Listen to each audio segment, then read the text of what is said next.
Right here, on the right.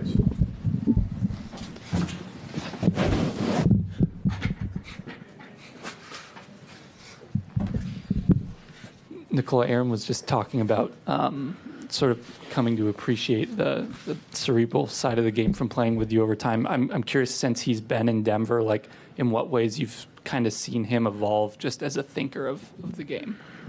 I mean, everywhere, you know, I think first of all he changed his game, of course, in different way, and now he's like trying to find a different, and he accepts the role. I think that's the most important thing, and he's gonna have nights like tonight where he played amazing, and he won us the game, and he's gonna have the nights where he's gonna score like 10 points or less. And he's good with that, so I think that's the most important thing, that he accepted his role and he knows that, and he knows what he's doing. And without him, we will not be the same team. Rachel. When you're the defending champ, a lot of times the regular season can just feel like waiting to get to this part again. Now that you're actually here and starting to rack up what you'll need of 16 wins, what does that feel like, and how is that different after you've been spending 6 to 7 months just kind of waiting for this moment again? I mean, to be honest, I think that thing doesn't exist. We can just like flip the switch and then like play a playoff game. I think you need to build it, and we needed to build it because we don't have the same team, and the guys work. Okay, we have the first five is basically the same, and the next guys are completely different. They're playing different roles. They're playing different minutes. So we needed time to learn how to play together, and I think we did a good job. I think we are ready.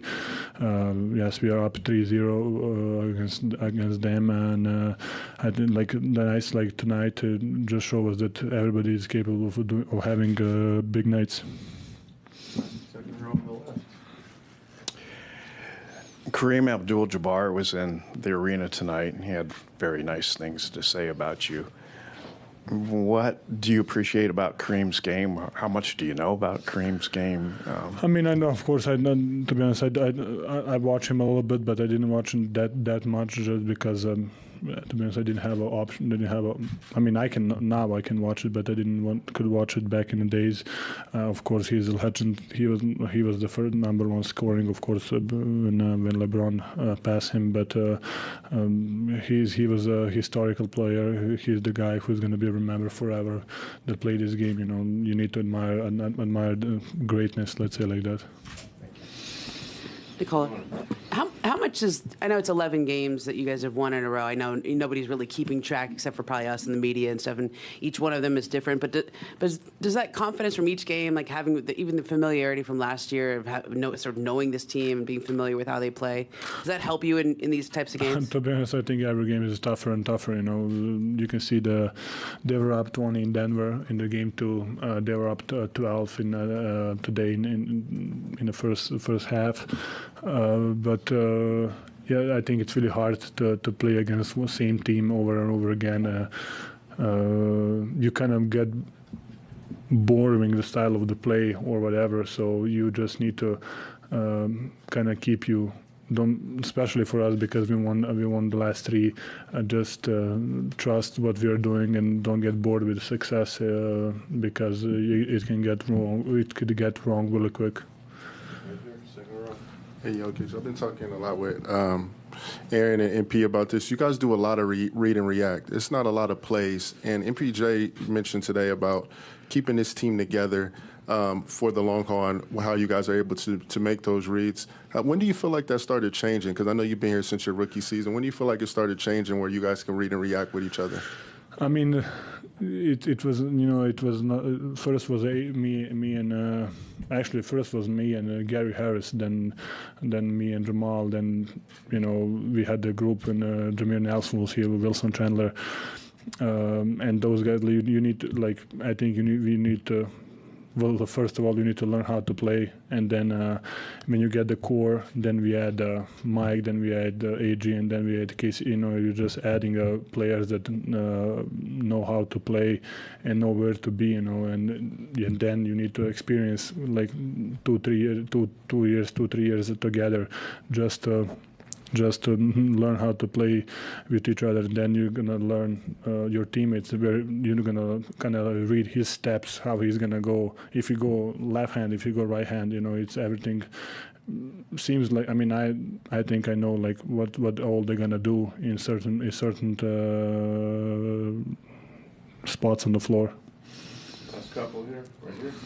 Nikola, if you guys are able to come out and play well on Saturday and able to kind of prevail, how important are series resets in terms of rest, in terms of healing up, in terms of... to be honest, we cannot think that way, be honest, because that's a really, really tough team, and every game is really interesting and really hard to win.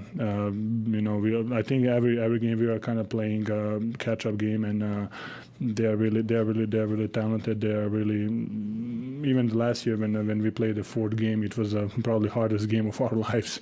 It's really hard to close the team out, and we cannot think about rest right now. We need to just try to win the next game. Last two, right here. Nikola, you were mentioning about complacency. What do you think you and the group have done this season to try to guard against that? Who? What do you, with complacency, what have you and the group done this season to try to guard against that? Just What's coming a off the complacency? championship season.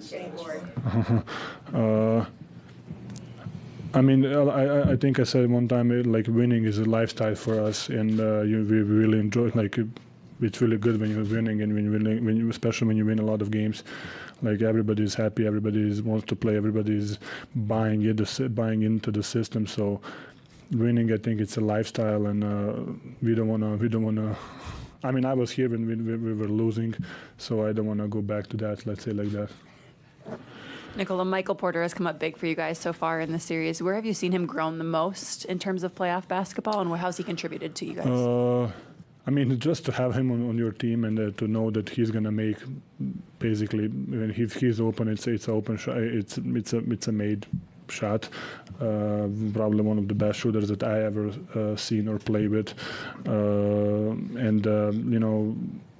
just to see him evolving and attacking the closeouts now, and don't be afraid of making a big shot or taking a big shot. That's something that I think not a lot of players have in this league, and Mike definitely has that, and he's capable of making big, tough shot. So I think just his mindset and his approach, and his it's really help us to have him on the court it's really help us as a Nuggets basketball. Thank you, everybody. Thank you guys, appreciate it. Pleasure like always.